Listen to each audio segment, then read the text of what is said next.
to the Breaking the Line, a panel discussion with Sam Friedman, Ken Riley, Hugh Jackson, and Clarence G. Newsome, part of Cincinnati Museum Center's Insights lecture series. My name is Douglas McDonald. I'm the president and CEO of Cincinnati Museum Center, and we're gathered here tonight to talk about civil rights. And today, we lost one of the great civil rights leaders of all humankind, Nelson Mandela. So I'd like to start off this evening, but please, let's pause for a moment of silence and honor the life of Nelson Mandela.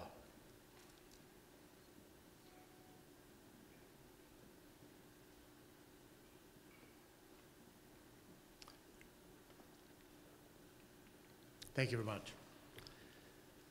Our Insights and Lecture series is to inspire and spark dialogue in the community, and tonight we have a panel that will do just that. These men were and continue to be pioneers in the civil rights movement, and I'm so pleased to welcome them here tonight to inspire us with their stories and their passion. As I heard on NPR this week, the top 25 viewed TV shows of all time are football games. Its history is revered, and change is often met with controversy and even debate. Even today, debate swirls around black quarterbacks and coaches and whether they fit into the traditional roles of these positions. All of that in today's society. Now rewind 45 years ago and imagine the controversy of blacks and whites competing on the football field in the Jim Crow-dominated South. Imagine the courage it must have taken for a black college to enter the sacred arena of college football and dare to challenge a white school in the South. If the merits of a black quarterback in today's NFL are still debated, imagine the response when the coach of an all-black college dreamed of grooming a player to be an NFL quarterback.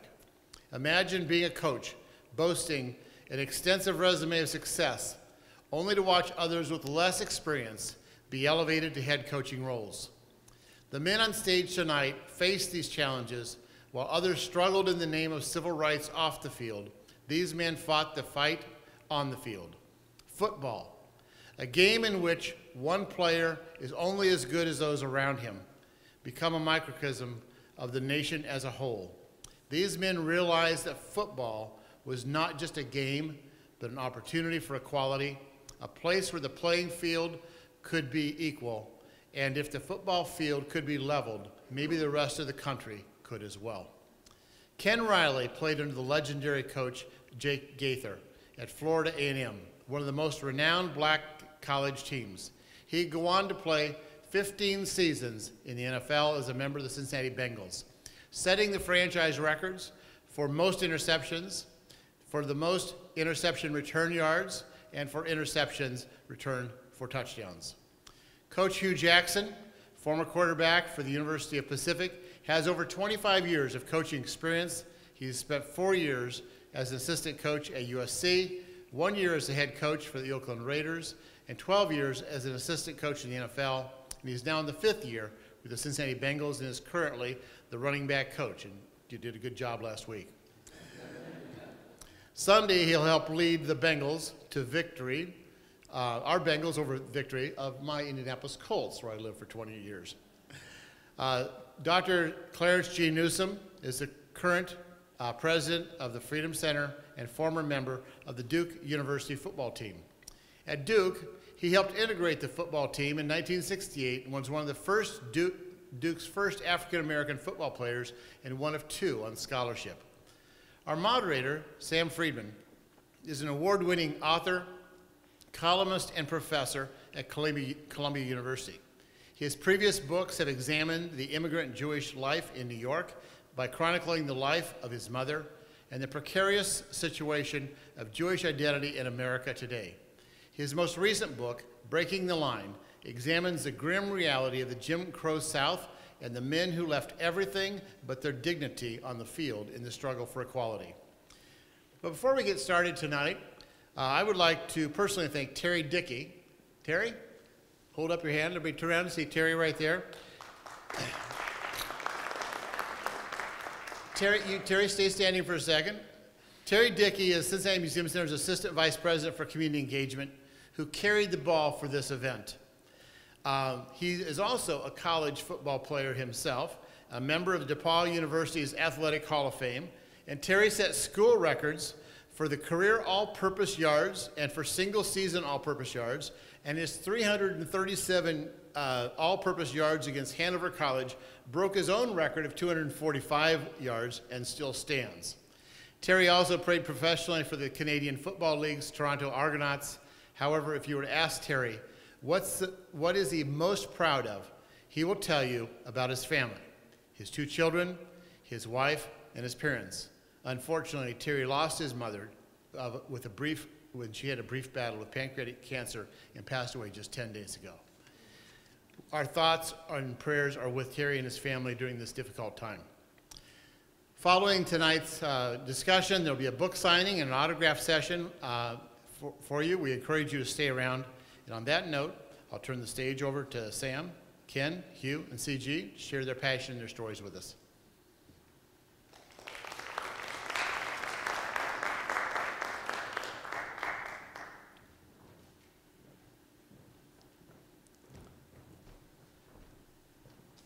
Thank you so much, Doug, and thank you also to Terry for the incredible work and to our exceptional panelists. And in watching some of the television coverage of Nelson Mandela's death today, one of the things that was pointed out was he too used sports as a vehicle for positive social change. He took a sport, rugby, that had been seen only as the white Afrikaners sport in South Africa and as kind of a holdout sport for those who believed in white supremacy, and turned it into a national sport. So he, like the people on this panel, like the people we'll talk about tonight, understood that sports is much more than games and entertainment. And before I start to throw out questions to our exceptional panelists, I just wanted to frame the topic tonight with a brief slideshow and explanation, even though Doug has already begun extremely well. You know, we've just gone through the 50th anniversary a couple of months ago of the March on Washington, of Dr. King's I Have a Dream speech.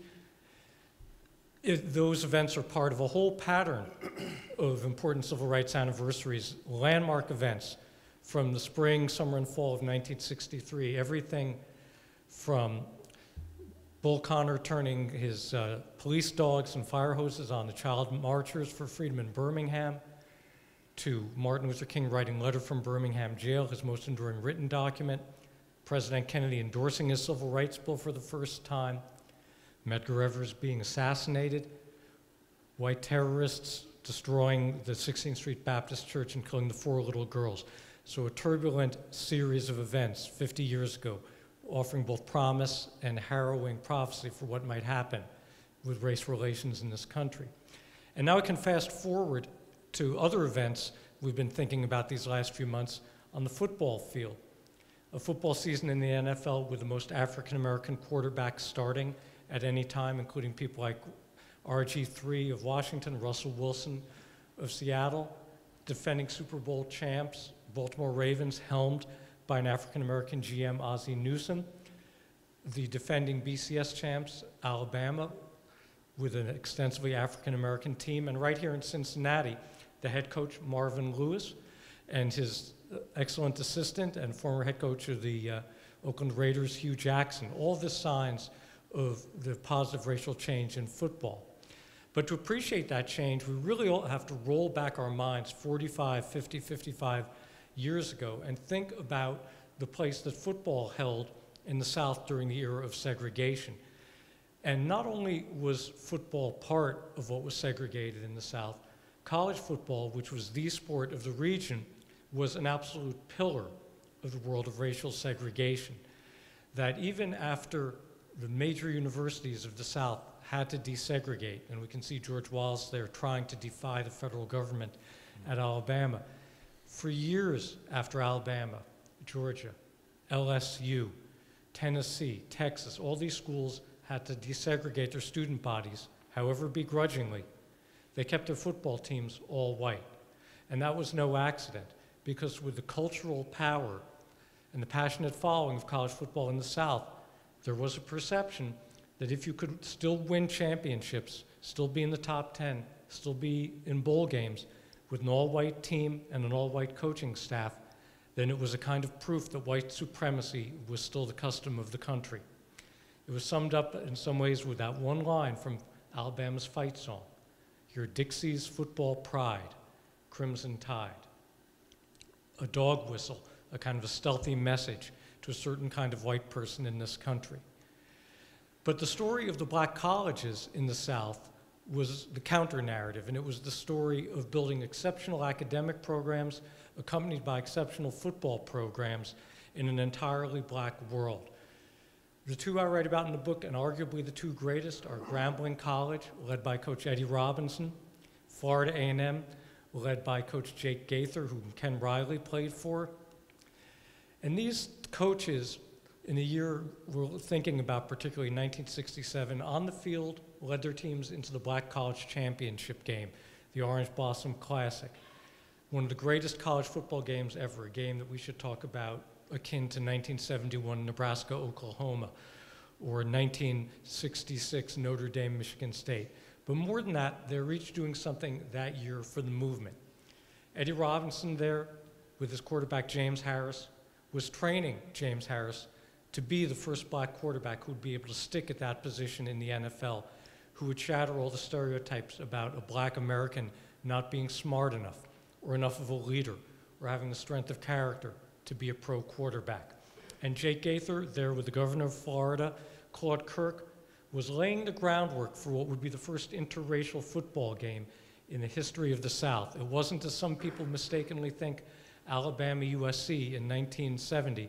It was Florida A&M versus the University of Tampa in 1969, and it was, among other things, the largest act of mass desegregation of a public facility in the history of the South. There was something else that Jake Gaither and Eddie Robinson believed in, which was developing the student athlete as both the student and the athlete. And Ken Riley, who's here on the panel, is the epitome of what Jake Gaither was all about. Not only the star quarterback on Florida A&M, not only the future star cornerback on the Bengals, not only we all hope and pray the future Hall of Fame member, but the young athlete student with the highest grade point average on his team year after year. The student athlete who, had he not come to the NFL, probably would have been a Rhodes Scholar, but who's here also by virtue of one of the white Americans who was a partner in progress on civil rights, Paul Brown, the founder and owner of the Bengals, and one of a handful, frankly, of foresighted NFL and AFL executives who made a point of finding the talent, the athletic talent and the intellectual talent it took to be a pro football player, and recruiting, drafting players out of the HBCUs, out of the historically black colleges, where there were still many teams in the NFL and AFL that wouldn't touch those players. So we also remember Paul Brown tonight. And with us also, the president of the Underground Railroad Freedom Center, Reverend Dr. C.G. Newsome, who took a different part in the freedom movement, which was to be one of those brave young African-American athletes who'd be a first, in his case at Duke University, to break a color line at a historically all-white school. And so that sets the table for tonight. But you shouldn't listen to the stories from me, because I'm only the person who's had the sacred honor of writing them in a book. Better you should hear them from the people who lived the history. And at this point, I'm going to turn to asking questions for our panelists and moving the ball around among them, and then leaving some time for your questions at the end. And I think I'll start, Dr. Newsome, we're in your house here, and so you'll have the pastor's prerogative also of receiving the first question.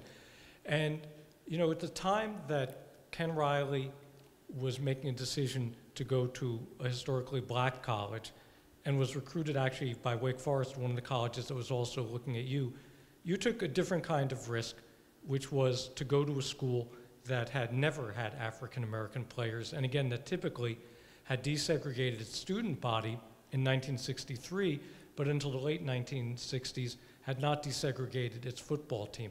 So what was it that led you to take that risk, and what was the experience of being that first person? Well, it's an interesting thing. Some people find it hard to believe, but in 1963, at age 13, before I started playing organized football, I saw Duke play in a bowl game on television. And Duke had a winning team back then, really did. And Jay Wilkinson, son of Bud Wilkinson, legendary coach at Oklahoma, was running the ball, and I was just captivated. I was taken with the moment, and there's something in my mind right now about the Duke helmet at that time, which was had a wide blue leather stripe, which is a sort of a style helmet that some teams wore back then. I never really thought enough of that desire to think of it again, really, until the spring of my junior year in high school. A recruiter from Duke University showed up at my high school to look for me.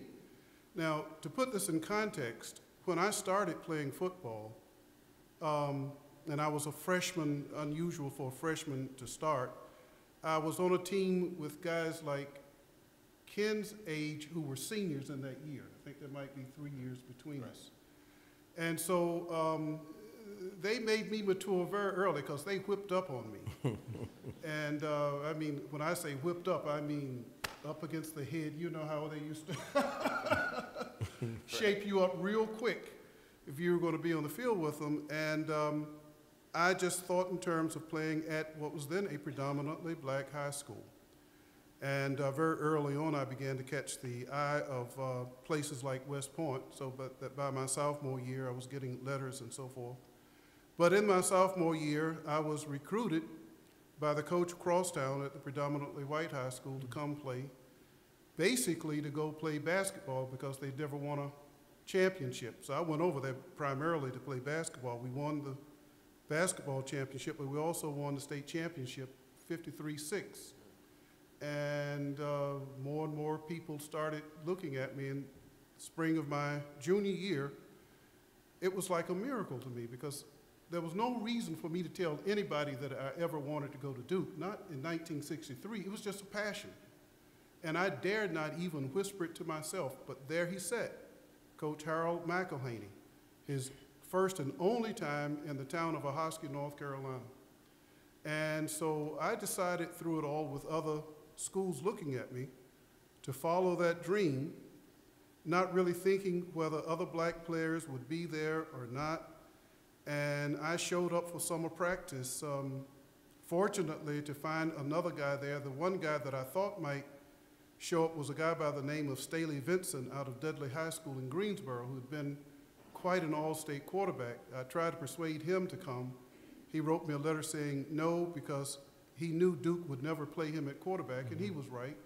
So he went to Rice, and they did play him at quarterback in Houston, of all places. Wow. And so the other kid who did come after I signed was a guy by the name of Ernie Jackson, same number as you, number 13, started in New Orleans. Ernie was the most outstanding athlete in the state of South Carolina in 1968. South Carolina said they would never recruit a black person, and everybody in the state knew who they were talking about. And of course, it wasn't even a question with Clemson. So Ernie, by default, signed to play with Duke, became All-American. So I ventured forth, and to help set the tone, and I'll close with this, back during that time, freshmen couldn't play varsity. Our first freshman game, the guys in our dorm, the dorm that Ernie and I lived in, took a sheet and made a big banner out of it to cheer us on. Had our names very prominently written on it and some things like that. And they went to a part of the stadium where you could see that banner from every vantage point. And I remember coming off the field and standing near the coach at that particular moment and hearing that coach tell a team manager to go take that banner down, tell him take it down right now. That set my tone. Turning to you, Ken, one thing we can safely say is that if you had been the kind of high school player now, as you were in the early 1960s in Bartow, Florida, you'd have a highlight reel of your own up on YouTube.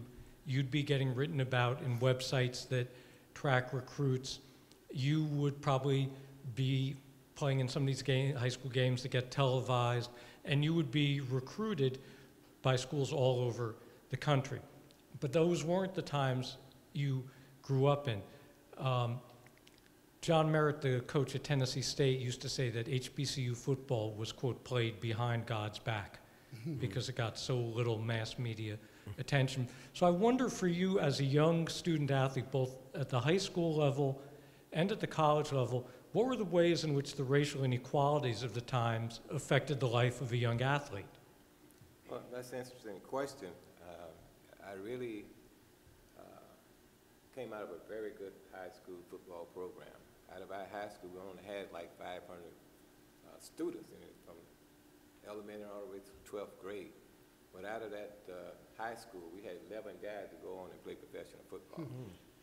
And that was a secret nobody knew about as well.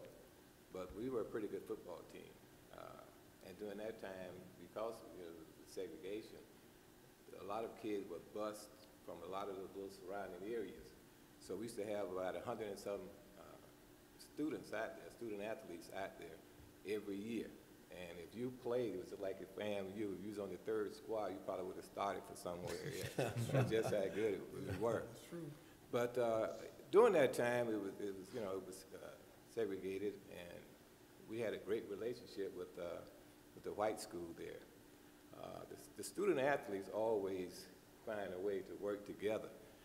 It wasn't so much the student athletes, just like with Mandela over there in South Africa with the rugby, how it brings people together. And it's amazing how, sports, people can work toward one goal and accomplish the goal, and there's no racial issues at all. But we got along very well in that situation, and like you said, we didn't get the media attention because I didn't really know how good I was, because during that time, we got a little piece of, That's the truth. I mean, it was just a little thing, but now you can be in Pee Wee ball and they give you these big trophies. So we got a little varsity letter, and that was it. But it was great because it made us hungry. I was not only hungry to be a good athlete, but I was hungry for an education. Back during that particular time, you had several options. We had a thing called work to the mine, or you pick fruit. And I didn't like either of those, so I wanted to go to school, and the way to go to school was to get a scholarship. And I don't care how poorly a student did, he worked hard because he wanted to better himself in life, and that's what the coaches try to instill in us about going to school, not only just to play football, to go back and be a good citizen 10 years down the road in your community and be an active participant in your community. Coach Jackson, I want to turn to you. And, a fact that I know you're very familiar with, but maybe people in the audience aren't, is that there's an African-American head coach in the early NFL named Fritz Pollard. Mm-hmm. But after his time, almost 60 years passed before Art Shell with the Oakland Raiders became the first African-American head coach in the league. And I think a lot of our attention has certainly followed the progression of black quarterbacks, their struggle, now their achievements and triumphs. But I wonder, even though you played quarterback in college, most of your professional football career has been as a coach. What is the particular set of obstacles that an African-American wanting to rise up through the coaching ranks faces in your experience? Well, it's, first of all, I got to thank these men for what they've been through, because they're the reason why I'm able to sit here today and have the opportunities that I have.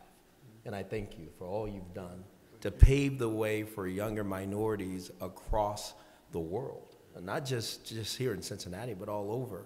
I have a dream, and I'm going to live it every day. And I've had an opportunity to be a head coach in this league, and I'm not going to stop because I think sometimes people don't want you to say what your ambitions are. I do want to be a head coach again. It was very unfortunate, and I was one of the person that worked for Al Davis, who I think didn't see color.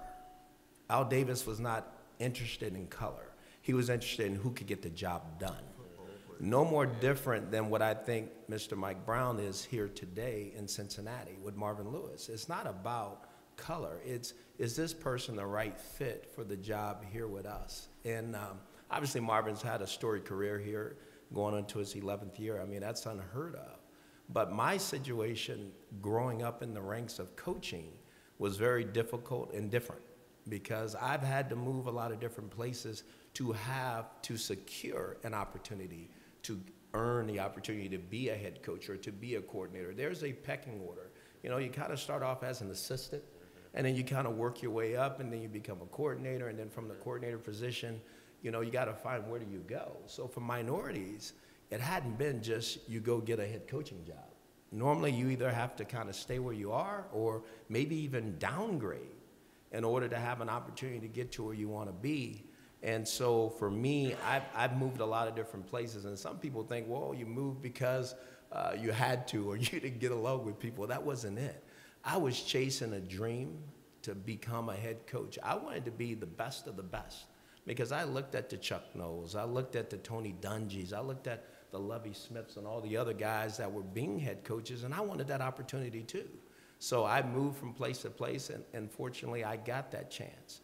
And then after Al Davis passed, bless his heart, he died, and then all of a sudden the organization wanted to go in a whole different direction with a team that had was in a lockout season, a team that you know, lost its quarterback, lost a running, but lost a lot of tremendous players, and that's no reason for it to have, you know, to say that they shouldn't have made the change. It's their team. They can do what they want.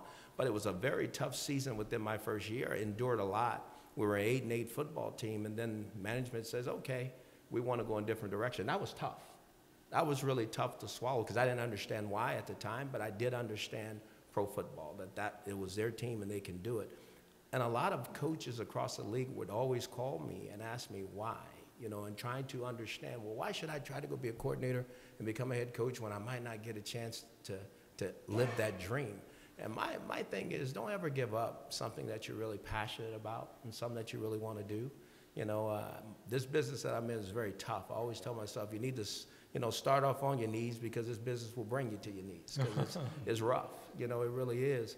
But at the end of the day, I think it's really starting to change, as you mentioned. I think the quarterbacks, I think the environments that are starting, and people are really starting to take notice that it should be a level playing field, that everybody should have an opportunity at their dreams and goals, and we really shouldn't stand in the way of those things. So I really believe that if a young man has a goal or a passion about wanting to coach, wanting to be the best of the best, that he should go for it. I get a lot of people call me all the time, and I don't ever turn anybody away from that dream or that goal, because if it's in you, you need to go try to make it happen. You know, what I'd like to throw out to any of you who want to take this up, because you've all been involved at the college level. Coach Jackson, you've coached at USC. Ken Riley, you've been both head coach and athletic director at Florida A&M.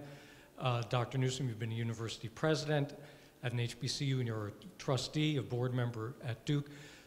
I wonder what all of your thoughts are on why the progress has been so much slower for African-American coaches and ADs in colleges, other than the HBCUs, of course, than in the pros. However imperfect the record in the NFL has been, it's been far, far better than what we see at the BCS level, the top echelon of colleges. Is that because of alumni? Is it because of boosters? Why should it be so different? I think just to throw this out as a starting point, about 45% of BCS football players are African American, and 9% of BCS head coaches are African American.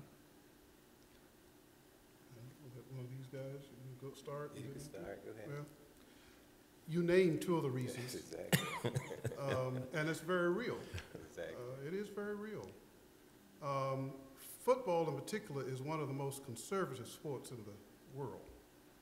There are a lot of vested interests with respect to a certain sense of entitlement that comes by way of whatever network you belong to or might belong to, vested interest related to the flow of dollars, prestige, the mores of our culture.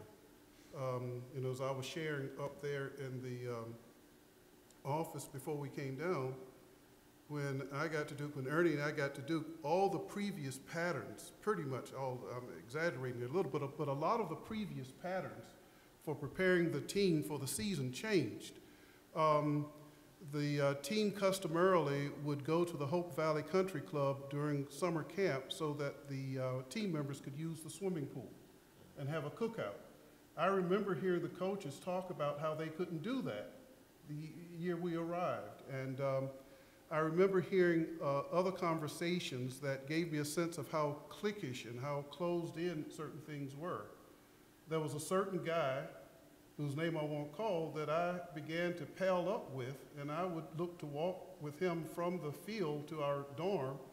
One day I was waiting on him. He didn't show. The next day I waited, didn't show. Then the next day I kind of timed it so that I would see him, and when he got to me, he said, well, see, the guys tell me I really can't, hang with you because I might not play. And in terms of how the overall structure of football is set up, you have that kind of in-group, out-group kind of dynamic based on race. And Ken Raleigh, Hugh Jackson, thoughts also on the slower progress at the college level than in the pros? Well, I agree. I think timing has a lot to do with it. It goes back, with the old Bible, Ecclesiastes was the time and place for everything. It just wasn't the right time.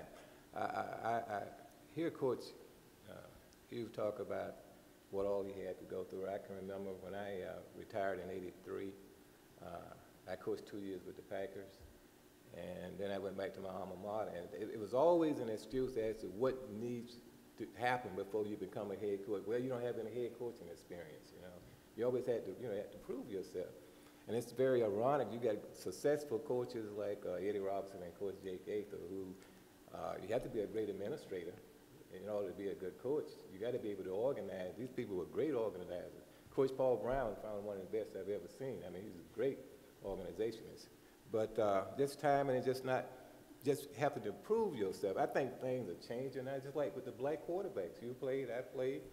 Well, they say we can't read defense. You can't do it. It was always an excuse, but it was just an excuse because it just wasn't the system wasn't ready for us at that particular time. So now we've proven ourselves, and I think it's just going to get better in the future. I would have to agree with everything that's been said. Obviously, to really put it out there, I think the difference is I don't spend a lot of time at country clubs.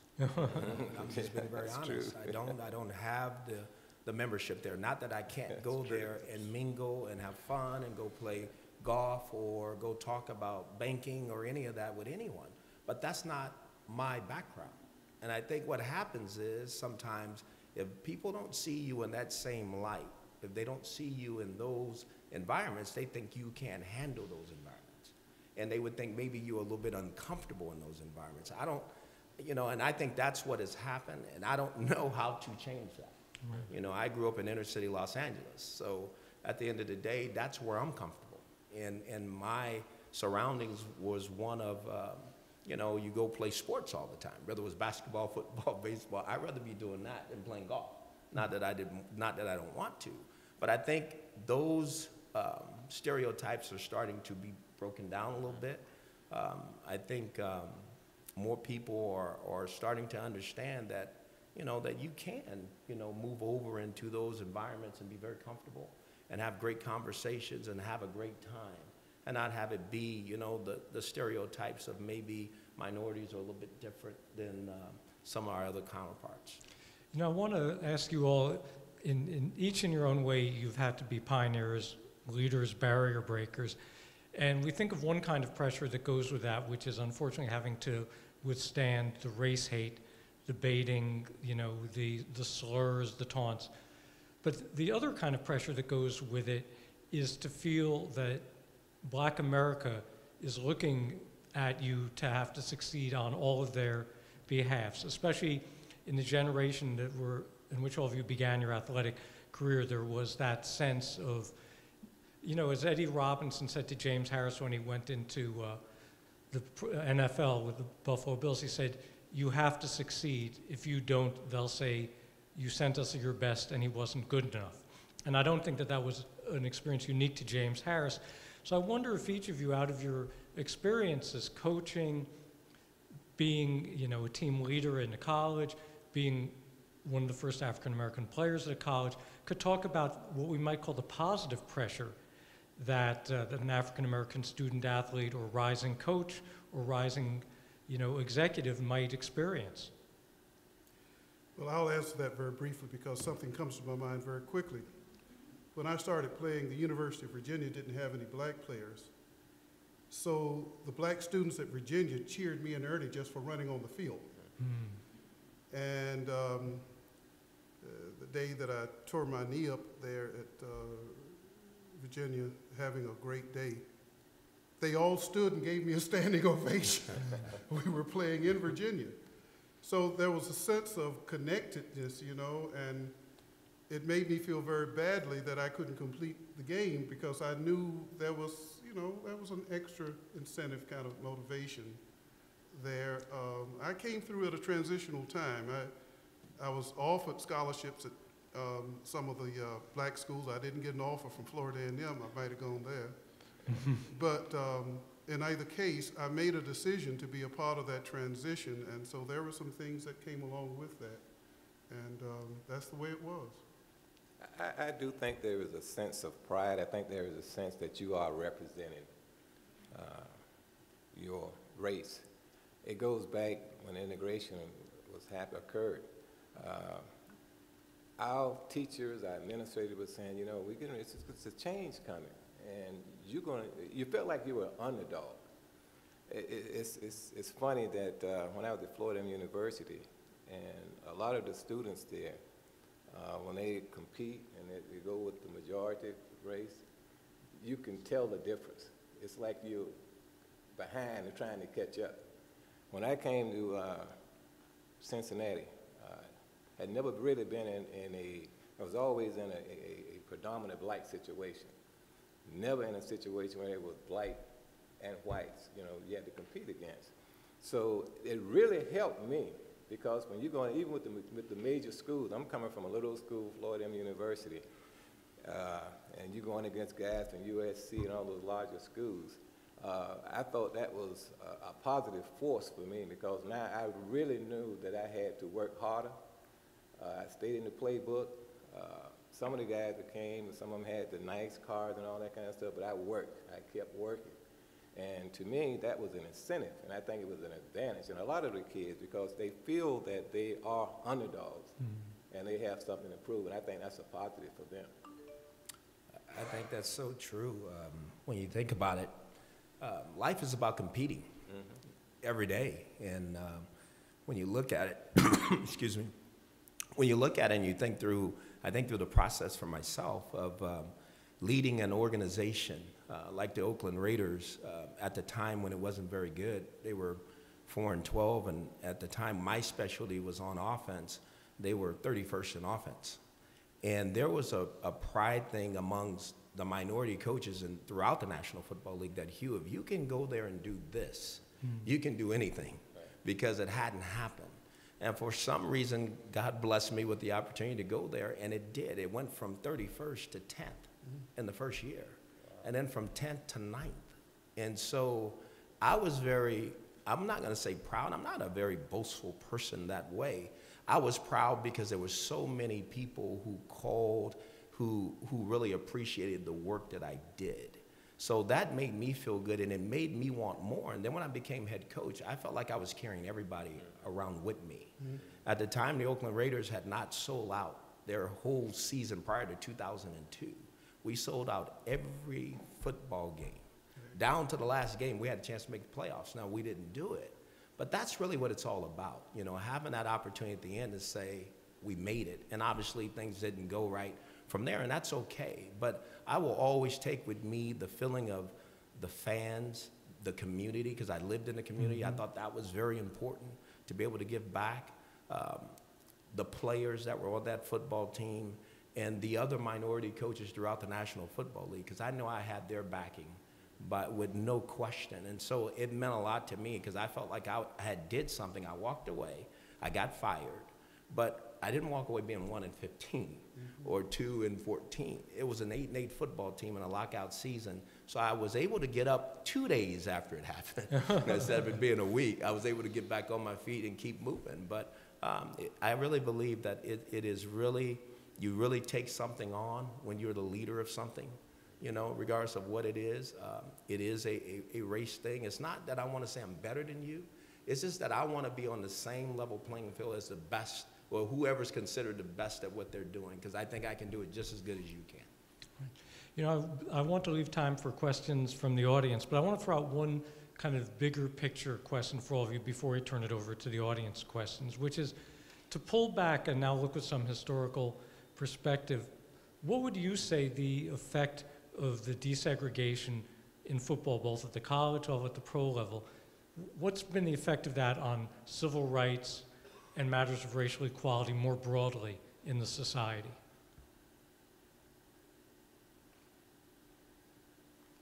I mean, to me, it's really had a very positive effect, you know, although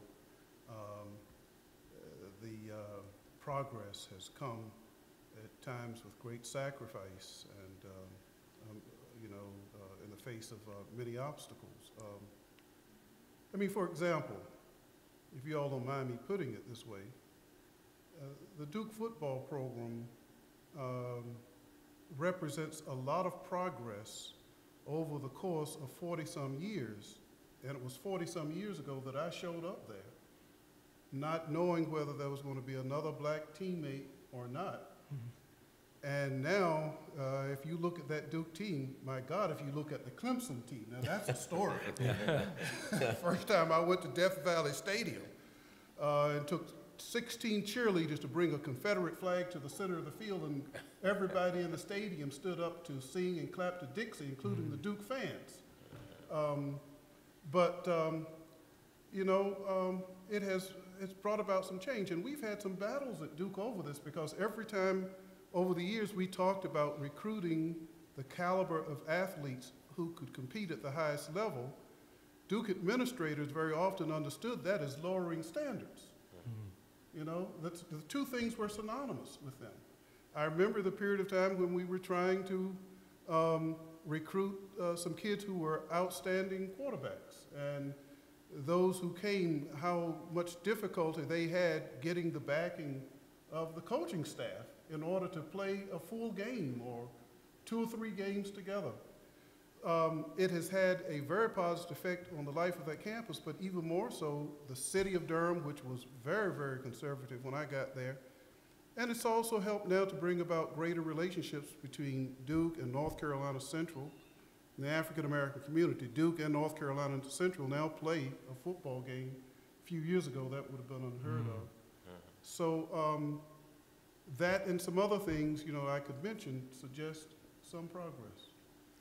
Well, I think integration has been very, very positive, no doubt about that. I think that the predominant black schools have suffered from it, because now there's opportunity to go anywhere you want to go. Back during the day when we were still segregated, we probably would have beaten Florida, Florida State, Miami, everybody. I mean, that's just how good we were. But, and at the same token, I think that there are more opportunities for minorities to go and do well. I think sometimes, but the drawback on it, I don't think we are as hungry as we used to be. Because now we take for granted, and I think this book is a great, you know, experience that's been written to show the struggle, you know, and that we've had to encounter, so it make it better for you. So it's been positive on one end, but I think on the other end, I see so many student athletes, because it's more than just playing. You want to get an education. Absolutely. You're a student first and then an athlete second. So from that point, I think with all the doors open, it's wide open now. You go anywhere you want to go, but at the same token, I think some of my kids missed the message there. I think it's well put. My greatest example is right here in Cincinnati with Marvin Lewis. I mean, what he's done here and what the Browns have afforded him the opportunity to do here within this organization, within this city, is unbelievable. I mean, it hasn't always gone just like everybody may have wanted to, but they've given him the support that he's needed to stay here and fight on through whatever the situation has been. It was a time, there was a thing about players that were drafted. There was a time it was, well, you can't win enough, you know, and they've had the quarterback taken, the first player drafted, and that didn't work out. And then all of a sudden, you know, he was able to put the right people in place. Marvin was, with Mike's help within the organization, to give him this chance over the last 2 years, hopefully it'll be 3 years in a row, to go and make playoff runs and to watch the Browns sit there through it all. I mean, how many people stay in one place 11 years as a head coach, as a minority head coach, and then be so deeply rooted within the city and the community? It's unbelievable what he's done here with his Marvin Lewis Community Fund, and he's given back, and he loves it here. And I know that without any shadow of a doubt. He's one of my best friends. But at the end of the day, to watch what he's done and what they've afforded to shows me that it can happen, that I have a true belief that someday I would love for that to be my situation. And for many other young African-American guys who aspire to be head coaches to have that opportunity too, to have somebody that really believes in you, that will create an environment for you to have an opportunity to be great. And that's all I think we all want. But Sam, I'll just say one thing real quick that we were talking about upstairs. I don't want to go without it. Ken really got to experience this far more than I did, but we did lose something with the quality of those black coaches, the character of those men. My early training came at the hands of black coaches. And I remember one day on the practice field at Duke where I'm sure my ability to stick to it came by way of the toughening and the care that I got when I first started playing. So as a freshman, the coaches decided one day that I should scrimmage a half line of the varsity team. And they did me like that for about 40 minutes. They came and got me from the freshman practice field, took me over to the varsity practice field, me while they rotated the half line. And the freshman coach, never forget it, Jack Hall, came over and watched, and when he came over to watch, I said, something's up, I better be careful here. He sneaked out onto the field and put some ice in my hand. And when he did that, something harkened back to those days when we used to practice on, I never practiced on grass when I first started out. Oh, yeah. You understand what I'm saying? Oh, yeah. I mean, just as hard as this table. We never practiced with lines. We never had down and distance stuff. We didn't. It was only until we got to a game to do that kind of stuff, and the coach would say, toughen up, toughen up, toughen up. Right. And something came back to my mind that day, said, however long they want to keep me here doing me like this, for whatever reason, I'm going to hang tough. And it came out of that kind of early training. Probably the best training I ever had was high school training. We didn't have grass, we had dirt. And, but you know, and the work, we worked hard. I worked hard in high school, but you know what it did? It gave me mental toughness. That's what you got. And that's what sustained me through everything that I have done. And I really can appreciate the coaches back there because they had the little saying that kept you going, but we worked, you know what I'm saying? But you are right, those coaches were just phenomenal back then. Because we didn't have the equipment, but we still endured and we persevered. Right, I think from my own research, I'll just add a couple of points about Coach Robinson and Coach Gaither, and I'm sure it's true of a coach like Coach Lewis today, though I can't say from experience of researching him, at least not yet, which is that they were notable for being meticulous and tough and demanding, but never degrading their players. Exactly. Neither of them ever cursed at a player, much less ever hit a player or insulted a player. And they got a result that I think came out of, I think, what any great educator does, which is to make a student want to rise to the level you set. And they set that standard, and they're a great answer to this idea that a coach is supposed to be somewhat abusive in order to be successful, or that you excuse that if the coach is successful enough. In any case, let's turn it now to your questions, and we have some wonderful assistants, Claire Pollock there from the Cincinnati Museum Center with a microphone. So she'll come around and find you, and I just ask if there's a particular panelist you'd like to address the question to, say that, and just please make it a question. I don't have anyone that I'm directing this to, but I have been watching football, and then just what he said about the degrading of the players, because there's so much money behind it now. They're in this thing now where you've got to make so much money for the college. And what do you think about college players being compensated not just with scholarships, but with money. Because these colleges make so much money off of these athletes. And then if an athlete turns around and tears his Achilles heel up or something like that, you know. But what do you think about that? I'm not directing this to anyone in particular. Well, I really think that college athletics is amateur.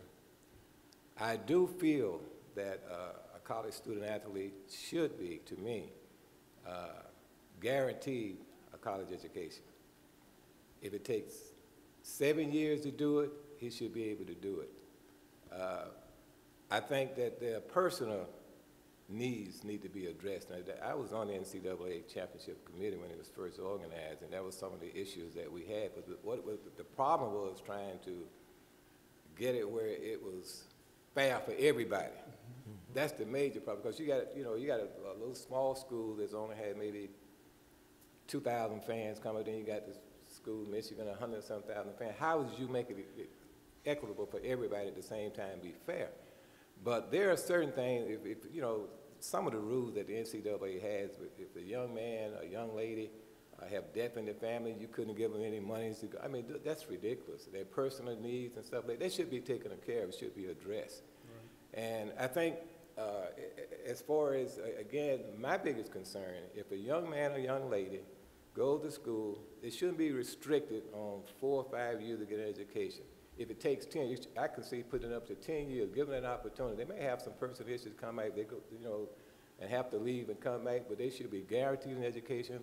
Their personal needs need to be taken care of, because, and you're right, I agree, and I know Steve Spurrier is one who's an advocate for that. There's some of the head coaches that are very concerned about that, but I think there needs to be a little separation, because going from an amateur to a pro, it takes away. But I think that their needs should be met, and they should be guaranteed at least an opportunity to get an education.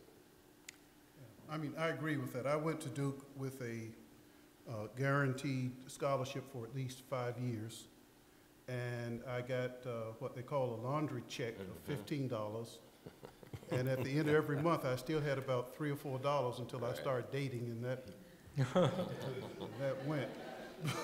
But I do believe in the amateurism of the sport. I guess maybe I'm still something of a purist on it, maybe a throwback to an earlier time. But the character and all, it just makes the game so much more enjoyable to me.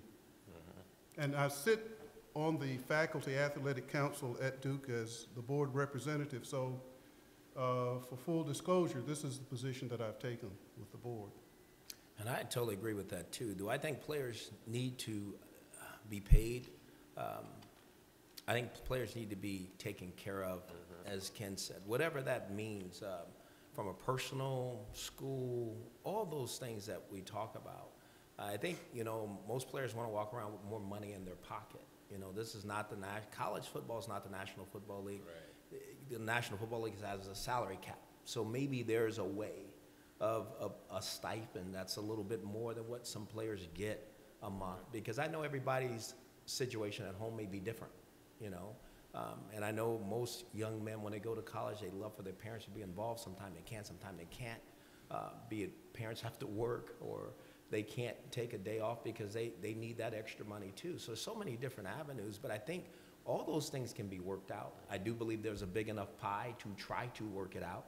And I think if it's something that the Steve Spurriers and the coaches that are in college football really keep pushing, eventually it will come to the forefront. I truly believe it will. All right, another question? Yes, down here right in the front.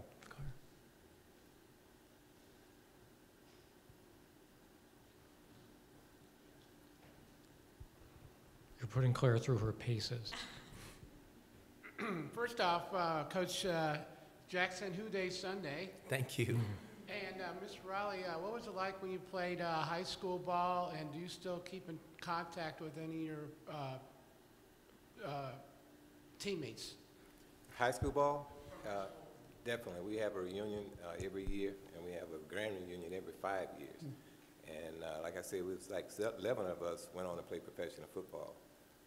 3 that I played with. So we are very close, very tight. And the good thing about that, all these guys have graduate degrees. Some of them are doctors.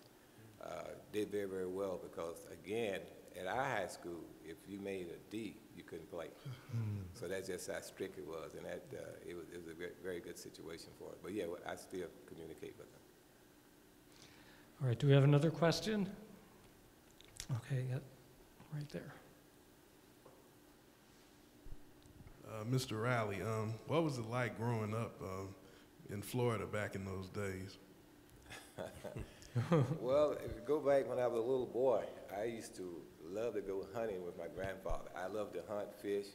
He used to watch Gunsmoke. And after the Gunsmoke, he said, "Get the dog, let's go." So go coon hunting. Coon hunting. Yeah. So I really enjoyed my experiences there. There were, you know, it was a situation where you knew where you stood. It was segregated. The racial problem, even at the doctor's office, it was like colored fountain, white fountain. I mean, we had to deal with all those type of situations. I was walking down the street with my grandfather one day downtown, and I was whistling. So he said, "Ken, stop," because the first thing he said, "You whistling at some lady." So we didn't do that, but you knew where you stood. It's gotten much better. I still think it's an ongoing process. It's still always work in progress, but it's definitely better than what it used to be. We couldn't go into the drugstores.